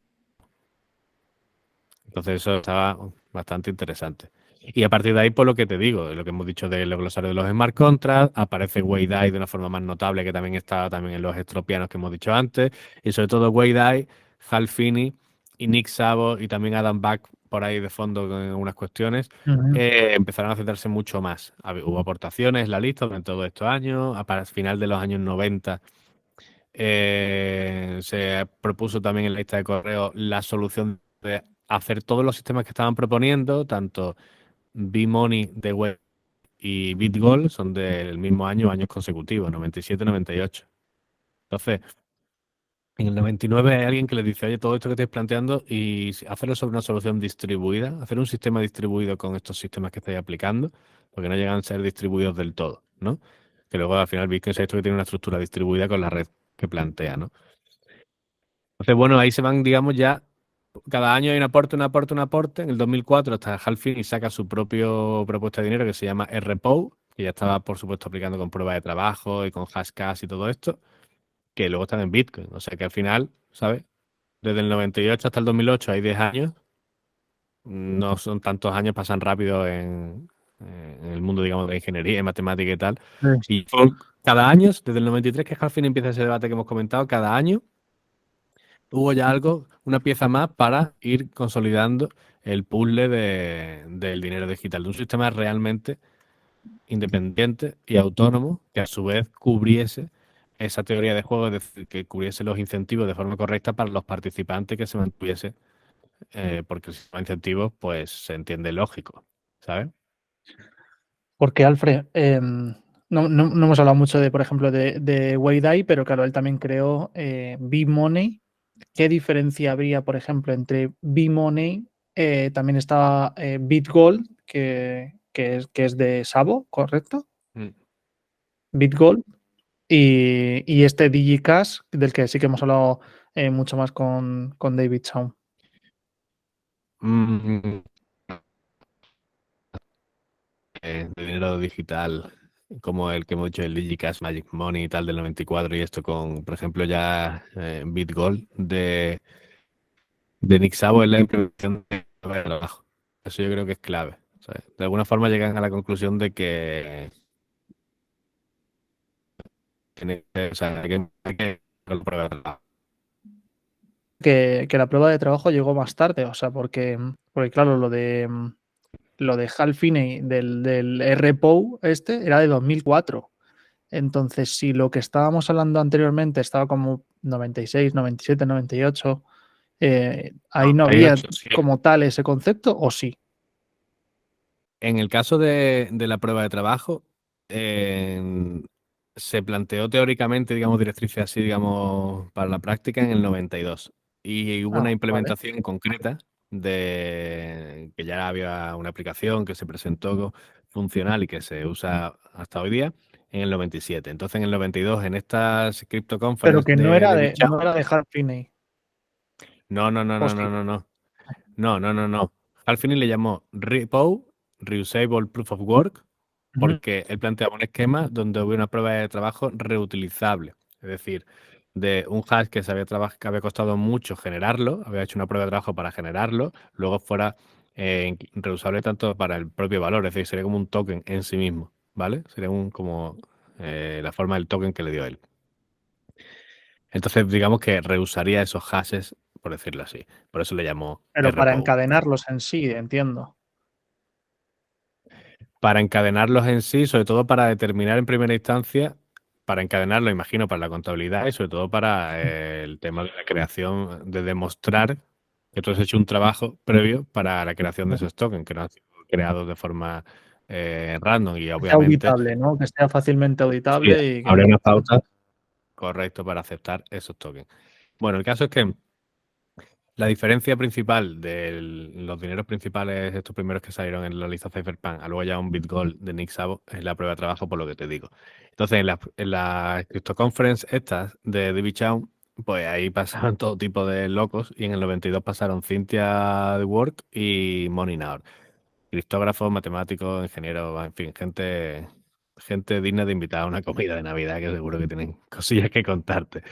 Y sacaron un paper que sentaba la base de la prueba de trabajo. Y luego Adam Back, hoy día CEO de Blockstream, pero una persona muy importante en desarrollos de Ujú. programas orientados al ciberespacio libre, es decir, redes libres con identidades criptográficas y bla, bla, bla, sacó una cosa que se llamaba Hashcash Ujú. y la avisó en varios lados, entre ellos también en los Cypherpunk. Dijo, hola chicos, tengo una cosa que se llama Hashcash, que y es al final una implementación de la prueba de trabajo para, en este caso, prevenir el correo basura o evitar el uso desmedido de recursos de un servidor para enviar correo basura. Si alguien quiere hacer un uso desmedido de un servidor o utilizar X recursos que se exceden de lo normal, tú vas a tener que hacer una prueba de trabajo, un poder de cómputo contra mi servidor para resolver una prueba, que puede ser incluso algo que me puede venir a mí bien, por ejemplo.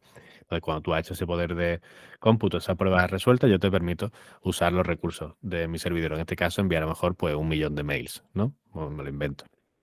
Eso tiene más aplicaciones más allá del mail. Y eso se aplicó, entre otras cosas, en RPO y luego en Bitcoin. Entonces, estamos viendo que cada año, desde el año 70 que llevamos hablando, ha habido cosas y detalles, tanto a nivel de inventos tecnológicos como agrupaciones de personas que han desarrollado a su vez otros inventos, que han ido aportando luego la consecución de Bitcoin, porque no dejan de ser todos estos inventos que hemos mencionado y alguno que otro más, implementados y coordinados de una manera para hacer una acción concreta en unos términos concretos, ¿no? Sí, que la mayoría de gente se cree que es una iluminación esporádica de un tío random que ni siquiera sabemos su persona con nombres y apellidos, ¿no? Y este tal Satoshi de repente se ve que se iluminó y dijo en 2008, ala, pues saco esto. Pero no, no, no. Son 40 años hacia atrás de muchísimas, pues eso, investigaciones, desarrollos y, bueno, y creación de todo tipo de avances tecnológicos, ¿no? Para poder llegar a esa iluminación como tal. Entonces, ya llevamos 1 horita y pico y hemos llegado a Bitcoin como tal, pero siempre surge una pregunta que también es bastante clásica y que te quiero hacer también personalmente, aunque nadie tiene la respuesta como tal. ¿Crees que hay alguna pista de si alguno de estos personajes que hemos nombrado podría ser directamente Satoshi?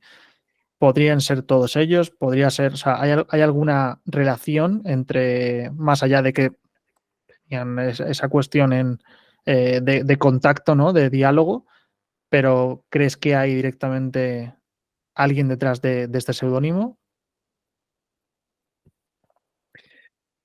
A ver, hay dos teorías abiertas. Si hay alguien veterano que podamos conocer, para mí está entre eso, Nick Szabo, Adam Bax, Alfini, ahí anda el juego, así de posibilidades por varias cuestiones. Alfini, por todo lo que ha hecho y lo que ha aportado, pudo ser un colaborador y un early adopter claro, que entendía bien las cosas, pero también podía tener una implicación más profunda. Adam Back por la cantidad de proyectos en los que ha estado involucrado relacionados, y también se sabe que ha hecho el mismo confeccionado binarios. Cuando digo binarios es el programa final, compilados en el lenguaje de Bitcoin, lo domina también. Luego, respecto a Nick Szabo, su blog es una clara evidencia de conocimiento de economía potente y de mercado y de historia económica y mucho debate. O sea, que es una persona que se rayó bien con eso. Y luego, obviamente, tiene capacidades como para poder llegar a hacer un sistema que, digamos, todas las variables que él había comprendido que eran aptas o necesarias para crear un sistema de creación de valor y mantener esos incentivos y tal fueran adecuadas, pues bueno, él podía tener ese conocimiento. Y luego, por resolver entre ellos, no sé si pudo ser una inteligencia colectiva, de donde de alguna forma alguno aportó una cosa y otro otra, o de los aportes hubo uno que dijo, hostia, con esto, ahora sí que lo tengo. Y se decidió a escribirlo y lo envió a los demás como si fuera una cosa, ¿sabes? Que he creado yo. Y de forma anónima, porque ahí previo al lanzamiento del paper de Bitcoin hubo unos mensajes sospechosísimos ahí entre Satoshi Nakamoto a Adam Back de pronto, oye, Eh, Satoshi, esto se parece a lo de Weidai, Satoshi le escribe a Weidai, bueno, en fin, historias. Y luego también está la teoría, que es factible, de que no sea ninguno de ellos, también que pueda ser una persona, digamos, de una generación ya más actual, igual que toda esta gente que estamos hablando, hizo cosas muy locas con 20, 21, 22, 23 años. Hoy día pueden, o sea, hay, obviamente, esos perfiles, esos cerebros por ahí sueltos. ¿Quién te dice que no hay por ahí uno medio Asperger que de pronto lleva empapándose con eso desde que es adolescente y comprendió claramente la dimensión de ciertas cosas, unió piezas del puzzle y dijo, hostia, pues por aquí, tal. Bueno, puede también estar guapo, pero sobre todo yo me quedo más de la primera teoría, sobre todo sin más, porque fue la gente que más trabajaron, que tuvieron un grupo privado para eso, bueno, privado, abierto, pero abierto más que a frikis muy, muy reducido, cuyos documentos casi nadie no se sabe dónde están o ha desaparecido, porque estas listas de correo muchas se mantenían para la posteridad como arqueología de Internet, como algo que se puede conservar, patrimonio, ¿no? Por eso al final conocemos, yo conozco todo esto de leer toda esa información de primera mano, ¿no? Sí. Si no, me habría costado mucho más hilar todas estas cuestiones que te digo. Si no hubiera leído bien sus debates, sus aportaciones y tuviera toda esa documentación, pues a lo mejor no podríamos reconstruirla de esta manera, ¿no? Pues con esas listas, en concreto la de la que más nos interesa, que es la de Wei Dai, Halfini, Nick Szabo ahí, y otros tantos. Bueno, pues podría haber salido alguien que fuera Satoshi Nakamoto. Yo estoy más en esa teoría y en ese triángulo, pero vaya, esto es especulación pura. Hace unos años hicimos una traducción de todos los posts de Satoshi. De hecho, voy a dejarla aquí abajo porque también es gratuito, se llama La Palabra de Satoshi.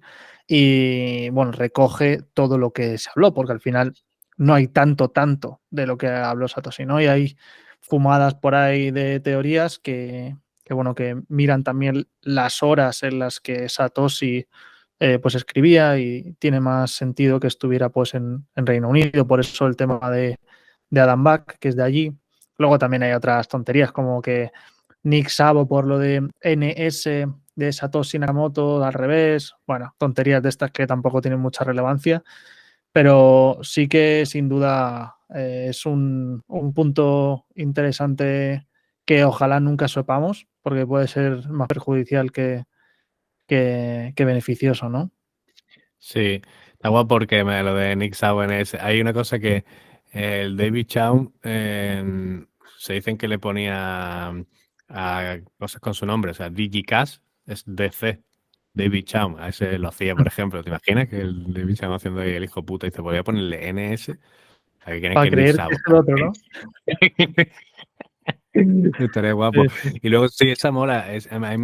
Conozco eso y está guapo esa, digamos, vamos a decir, auditoría del lenguaje o análisis forense Sí. del lenguaje constructivo. Hay Sí, otro también que por la forma en la que hablaba se notaba que también era sí, más un inglés de Inglaterra que estadounidense, ¿no? Y tal. sí, claro, y Pero bueno. de hecho es londinense, ¿no? De Dan Bath, directo, o sea, es británico, pero creo que además nació en Londres. Bueno, Mm. Wherever es británico.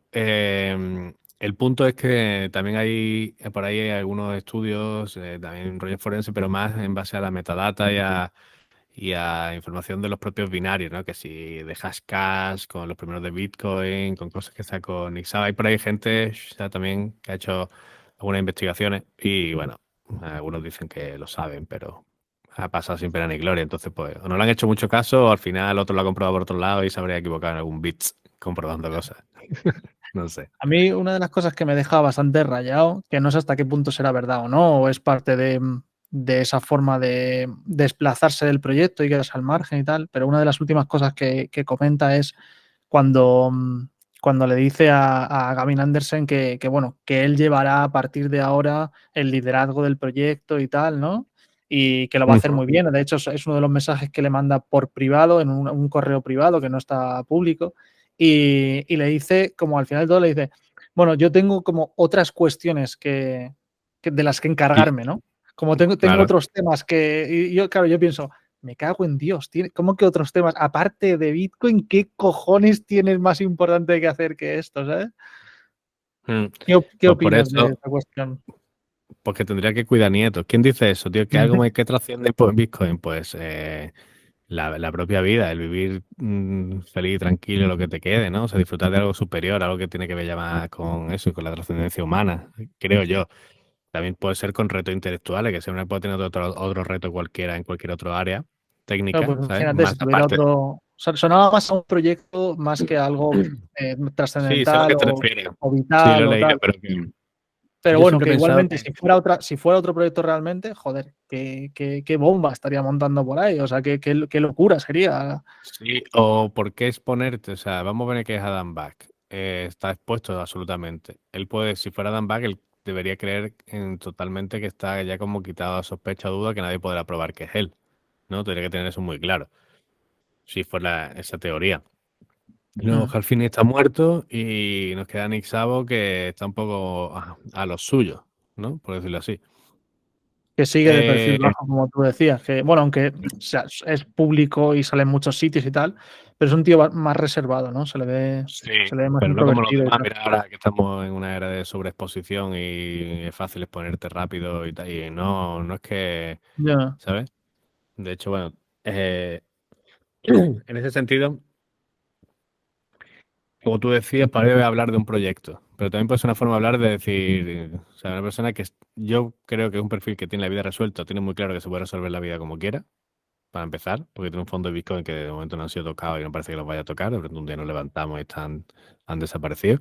Bueno, pero mucha gente Y también habla de esos Bitcoin, pero claro, o sea, tendrá tropecientas wallets que no estén directamente relacionadas con esa primera inicial que se deduce que es de Satoshi, pero claro, al es inicio, posible, claro, claro, al hay que principio tú se encendía cualquier ordenador ahí y se ponía a mirar un rato, 10 minutillos, 50 Bitcoins al minuto, o sea, a los 10 minutos, pues un ratillo y tenía otras muchas wallets, ¿no? Sí, claro, es así y ya está. Entonces, bueno, lo que yo creo sinceramente es que si era a ver, teoría uno, como te digo, de este tipo de perfiles, se quería quitar en medio porque le habían diagnosticado a ELA, ¿sabes? Que era Halfini. Mm, claro. O yo sigo a lo mío, a mí no me rayéis, soy Nisabo y a veces como que no ha pasado nada. Y si es Adam Back está todo loco a muerte ahí expuesto a tope, ¿sabes? Entró en el Bitcoin Toll en 2013 básicamente como diciendo, hola, soy Adam Back, el de Hashcash, pero que Bitcoin realmente no me entero muy bien de qué va. Ahora me incorporo como no vas a saber si fue Satoshi Nakamoto el que te envió el primer mail antes de publicar el paper, te dijo, hola, Adam. ¿Sabes? ¿Te gusta esto? Ya. ¿Sabes? Tú fuiste la primera persona que se sepa que le dio feedback a Satoshi antes de que la gente supiera quién era Pero Satoshi. O sea, no fue Hal Finney ese primero. no, en el verano de 2008, el paper se publica el 31 de octubre, 1 de noviembre, en función de la hora. Sí. ¿Vale? Entonces, en agosto, el dominio se registra, creo que en agosto o poco antes, por ahí. El dominio se había registrado antes de publicar el paper, bitcoin.org. Y el tipo, durante agosto, Satoshi Nakamoto, escribe un mail a Adam Back y le dice, hola Adam, ¿qué pasa? He utilizado tu prueba de trabajo Hashcash para hacer este esquema de dinero electrónico tal. Y le mandó un paper que no se llamaba Bitcoin, se llamaba iCash, como toma, este es un iCash, P2P. A ver qué te parece.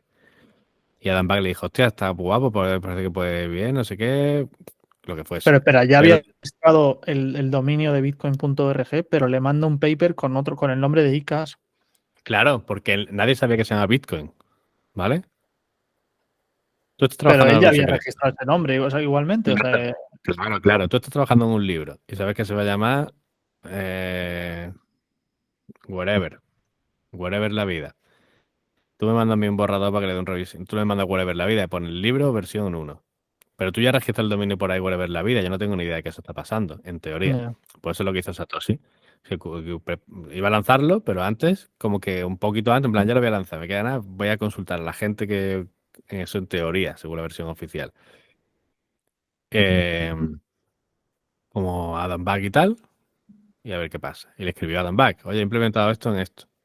Y Adam Back lo miró y lo que se sabe que, porque Adam Back lo publicó, está público y tal, es, ok, este sistema se parece mucho a B-Money de Waiday. ¿Lo conoces? ¿O qué tal? Porque no estaba por lo visto mencionado. Entonces le dijo, ah, sí, me lo reviso, hostia, tal. Entonces Satoshi al revisarlo, en teoría que no lo conocía hasta entonces, lo de B-Money, por lo de la teoría 2 que decía que sea alguien más joven, porque si a esta gente, B-Money sabía todo el mundo lo que era en ese área, ¿sabes? Con esa edad y con esa trayectoria. Pues al darse cuenta en teoría No, porque Satoshi de era del 98 lo de Wade y de Bimoni, o sea que claro. claro, Si era un tío muy entonces joven, a lo mejor. Bueno, bueno, vaya. sí, había pasado por alto, lo que sea, no estaba tan metido en la criptoanarquía, no necesitaba estar tanto ahí en los cypherpunk en 2000-2001 ya habían dejado su actividad, cerraron el servidor, digamos, oficialmente, que se mantuvo de manera un poco deslocalizada, distribuida, pero sin cabeza, o sea, fue ya una cosa de locos.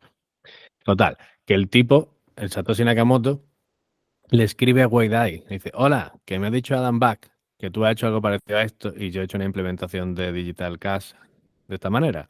Se llama iCash. Toma, míralo, a ver qué te parece.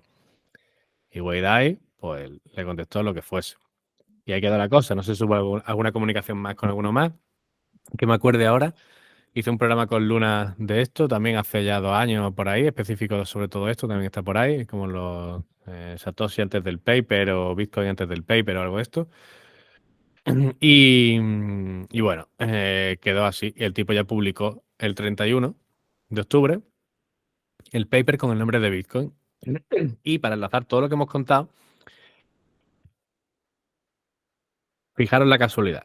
Bitcoin, bueno, la casualidad, la no casualidad, realmente, la consecuencia, como decíamos, del proceso evolutivo. Satoshi Nakamoto publica el 31 de octubre de 2008 el paper de Bitcoin ya con el nombre Bitcoin y el dominio Bitcoin ORG y la propuesta de un foro y todo esto en la lista llamada criptografía. Cryptography Mailing List. Hasta aquí, ok. ¿Esa lista de dónde sale? Pues sale de que los extropianos tenían una lista, un correo, una lista de correo en grupo con todas estas áreas generales, se escinden, se dividen en varios grupos, entre ellos uno de ellos, los cypherpunk, buscando el dinero digital, y llega un momento en los cypherpunk, que cortan en 2000-2001, que ya había un debate interno en los cypherpunk en algunas personas de, oye, tío, este nombre, ¿qué pasa? Tío, este nombre un poco parece que somos aquí anarquistas violentos, tío. Y el Timothy me decía, "No, la anarquía no es violencia, caballero, es un orden a partir de, ¿sabes? Un orden consciente y ahí bla, bla, bla, bla. Total, y hay todo ese debate que tenían siempre desde hace ya 15 años. Y Nick Szabo, entre otros, dijo también, pues podríamos cambiarlo, es verdad, como para acercarnos más, ¿sabes? Había interés más sobre esto, se acercaban medios, se acercaban otros grupos, era como formalizarlo un poco, institucionalizarlo entre comillas, ¿no? Porque eso eran, imagínate, ingenieros, matemáticos y frikis locos que querían ser anónimos, muchos de ellos, que tenían la vida resuelta por talento, por empresa, por dividendo o lo que sea, y les daba igual, o sea, no tenían que mantener ningún tipo, de hecho, tenían un manifiesto que decían que tenían una no misión, o sea, no es preguntarse por su misión, no había una, o sea, allí el único objetivo era sacar forma de dinero digital y aplicaciones concretas para lo que hemos hablado. Punto. Vale, pues ya cuando los cypherpunks se cansaron de mantener el grupo, ya habían llegado a sus objetivos porque habían sacado diferentes aplicaciones y formas de dinero digital y bla, bla, bla. Esta peña que estaba debatiendo sobre el cambio de nombre dijeron, bueno, pues como los cypherpunks se van a acabar, vamos a hacer otra lista nueva que se llama criptografía, que vamos a seguir tocando todos estos temas, pero ya se va a llamar criptografía, para que quede evidente que estamos aquí hablando de criptografía. El tipo que crea la lista de criptografía y que inicia el debate en los cypherpunks sobre el cambio de nombre es Perry Mezger, que está totalmente, hoy día sigue con redes sociales y tal. Perry Mezger ya creó la lista de los estropianos, compadre. O sea, Perry Mezger creó la lista de los estropianos, era extropiano, luego fue cypherpunk y otras cuestiones, ¿sabes? Y empezó el debate y luego creó la lista de criptografía. Entonces, la lista de criptografía nace cuando mueren los cypherpunk, 2001. Mueren a nivel de, me refiero, operativa, servidor, reuniones mensuales y todo esto. En 2008 llevaban 7 años en esa lista. Seguían, por supuesto, el Sabo, el Fini, otros friki ahí dándole que te cae, pa, pa, pa, pa. Y por eso Satoshi Nakamoto sacó el paper ahí, ¿sabes? Ahí también hay una evolución, en las comunidades digitales también hay una evolución, y un proceso que damos lugar unas a otras. Al final son las mismas personas las que lideran, tienen la idea y coordinan. Por eso digo que no es una casualidad, porque son, como vemos, las mismas personas, ¿no? Entonces, hay gente que dice que Bitcoin salió en los cypherpunk, sale inspirado de los cypherpunk como producto y trabajo de esto en un grupo que crearon las mismas personas, pero que no se llamaba los cypherpunk, se llamaba criptografía mailing list, o sea, la lista de correo de criptografía, punto. ¿Ok? Cuyos archivos también están públicos hoy día y esa lista sigue con más spam y menos interés, pero sigue y se publican cosas muy interesantes. Entonces, bueno, eso es por aclarar esa historia. Entonces, lo que quería decir respecto a eso es que cuando, bueno, añadido a eso, es que una vez que ya tenemos estos contactos previos en agosto y el tío lo publica el 31 de octubre, el primero que le hace caso y dice, hostia, esto puede estar interesante a ver qué deba esto, es Hal Finney. Entonces, el Satoshi les da a los interesados, Hal Finney y otros tantos, un programa, el programa de Bitcoin, y empiezan a crear, digamos, bloques. Pero para hacer pruebas y tal. Y hace una demo con 3 o 4 y dice, vale, perfecto. De puta madre, se le revisan una serie de cosas, hace no sé si llega a hacer una demo, si llega a poner en marcha una red previa, eso no me acuerdo ahora mismo. Y dice, ok, lo tengo, listo. Y ya es en enero cuando les dice, tomad chicos, aquí está el software El 3 de enero. final y el software lleva incrustado en el código el bloque Génesis, el primer bloque. Entonces Satoshi lo marca el 3 de enero, ¿vale? El software que les envió a esta peña el último trimestre de 2008, ¿sabes? En noviembre y tal, tenía otro bloque Génesis distinto, porque realmente era un software de prueba, ¿vale? Entonces el bloque Génesis tiene un timestamp el que le hubiera puesto Satoshi el de que hubiera hecho el binario, el día que cerrase el programa, que lo compilase, bueno. Entonces, una curiosidad tonta, pero que también existió un programa, versión, ¿sabes? Bitcoin, digamos, alfa, que tantearon O sea, que no era 1.0, quiero decir, era antes de. O sea, era 0. Lo que exactamente, sea, ¿no? exactamente, como la alpha version, sí, exactamente. Esta era ya, digamos, una versión 1 de producción, por decirlo así. Y bueno, pues ya está. Por eso al fin se unió pronto, porque también había testado y fue como en cuanto lo sacó, dijo, ole, pues ahí estoy yo. Si fue el primero que te Claro. respondí cuando era un boceto, imagínate ahora que lo has lanzado, pues vamos a hacer bloques. ¿Sabes? Qué bueno. Pues, Alfred, ya llegamos a la recta final, la última pregunta, porque para mí este es el momento en el que empieza una nueva era, a la que desde mi perspectiva se llama bitcoinismo. ¿Y qué es para ti este nuevo futuro? ¿O qué? Porque hemos hecho todo el recorrido del pasado, hemos llegado al nacimiento de Bitcoin y desde aquí, ¿qué es lo que viene? ¿Qué es lo que tú visualizas a partir de ahora en esta nueva era? Buah, ahora es complicado. Hay una parte que hablan sobre todo los estropianos, que tiene que ver con la inteligencia artificial, y había ahí, pues, alumnos potentes de Marvin Minsky, que fue la persona que creó creo que se llama Media Lab, que es en el MIT, pues, digamos, el Departamento Instituto de Inteligencia Artificial, ¿no? Y claro, ellos teorizaban y hicieron muchas cosas también relacionadas con la inteligencia artificial, robots y tal. Y justo para nuestra época, en 2020, 2030, 2050, hablaban pues de eso, decían como, bromeaban muy seriamente sobre que iba a ser un antes y un después, ¿no? Es como cuando llegó Internet, pero a lo bruto. Es decir, la virtualización y la digitalización de las cosas y la relación del hombre con la máquina ya va a trascender a unos niveles potentes. Entonces eso el hecho de que vaya a más velocidad que, digamos, lo que el cerebro humano puede procesar y asimilar y, por tanto integrar en su conducta, en su vida, pues al ser más rápido los avances, digamos, de las máquinas, el avance tecnológico, cómo las máquinas se relacionan y la cosmovisión nueva que se crea y la interacción, veo el futuro un poco, empezamos a entrar en esa distopía de low life, high tech, ¿sabes? Por eso algunas Empezó personas han hecho la como, broma. empezó como una utopía, ¿no? Pero puede troncarse, ¿no? A distopia. De hecho, ahora que has dicho Claro. esto, también me viene a la cabeza la parte de la singularidad, ¿no? Y toda esta cuestión, pero no sé si queremos entrar en esto, pero bueno. No, pero están vinculadas, van vinculadas respecto al futuro, que de todas las previsiones del futuro que había y hay, eh, esta gente, cuando leo cosas de esta gente, que estaban hablando siguen hablando, ¿no? Pero que llevan una conversación 30, 40 años fácil, y veo lo que hablaban de bromas serias hace 20, 30, ya veo que estamos ahí. Eso se une al imaginario del mundo cyberpunk, ¿no? Que estaba muy bien retratado, porque también, obviamente, pues muchos de los escritores tienen conciencia y nociones de historia, de estado, en fin, tú puedes más o menos prever a dónde vamos y luego a partir de ahí hace esa realidad distópica que está como muy bien para lo que tú dices, ambientar el videojuego, el videoclip o el evento que hagas, ¿no? Como no sé qué Bitcoin, no sé qué ciberseguridad, tal, y lo pones ahí rollo hacker guay con colores, no sé qué. Pero a la hora de la verdad, no hace tanta gracia cuando la vemos que, ¿sabes? Que la vida dice, hostia, es que vamos a esa mierda. Vamos a una desestructuración de los estados, a decadencia, digamos, del occidente tal como lo conocemos, ausencia de liderazgo político porque es que no hay ni honestidad, ¿sabes? Entonces eso, al final, va dejando la gestión de lado, va menguando, eso se va viviendo en la calidad de los ciudadanos a nivel de servicios públicos, de gestión de los espacios, de la propia convivencia ciudadana. Pero a su vez la tecnología no va a parar. O sea, las empresas están desarrollando todo tipo de cuestiones. Ahora tenemos la inteligencia artificial porque, digamos, ha petado el tema doméstico, ¿no? Es como la informática. ¿Cuándo revienta? ¿Por qué? Porque lo meten en las casas y ya se masifica, o se universaliza, ¿no? Que se dice.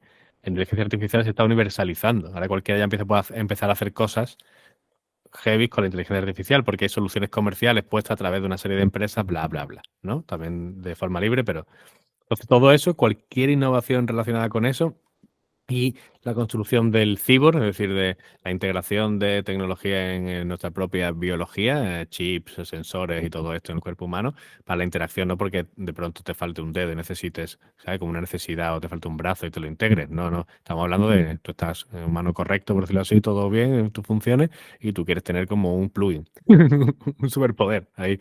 Pues todo eso veo que se está cuajando, pero de manera paralela y totalmente síncrona, ¿sabes? Y lo veo un poquito delicado, es que no sé preverlo, no es que veo figuras de, como tú dices antes, de Cyberpunk, de Akira y cosas de esas. Pues Ojalá no sea tan distopia y sea más utopía. Y un placer, Alfred. Me he divertido muchísimo, me ha enriquecido. Espero que a todos los que nos vean y nos escuchen también. No sé si quieres decir alguna cosa más y nos despedimos. Nada, encantado de estar aquí. Siendo siempre un gusto charlar contigo siempre. Y nada, y que gracias por también el interés de ponerte estas cosas, de hablar de esto y exponérselo a tu comunidad, a tu público, que yo creo que está muy interesante y sobre todo también, pues, bueno, lo que decíamos. Arroja luz sobre de dónde venimos y trae muchas preguntas de a dónde vamos. Pues sí. ¿Dónde te pueden encontrar, Alfred? Quien te quiera encontrar. Alfred.info desde mi página web. Alfred acabado en E, no me seáis british. Y ahí tienen enlace al Twitter y demás. Mi Twitter es Albíveno, las dos con B, Albíveno. Y nada, ahí tengo contenido, tanto en redes, YouTube, bueno, que biche lo que quieran. Vale, lo dejaremos todo aquí debajo para quien lo quiera encontrar y muchas gracias, Alfred. Espero que tengamos otra ocasión para charlar de estas cosas que tanto nos apasionan. Claro que sí, muchas gracias, Adri, tío. Un abrazo.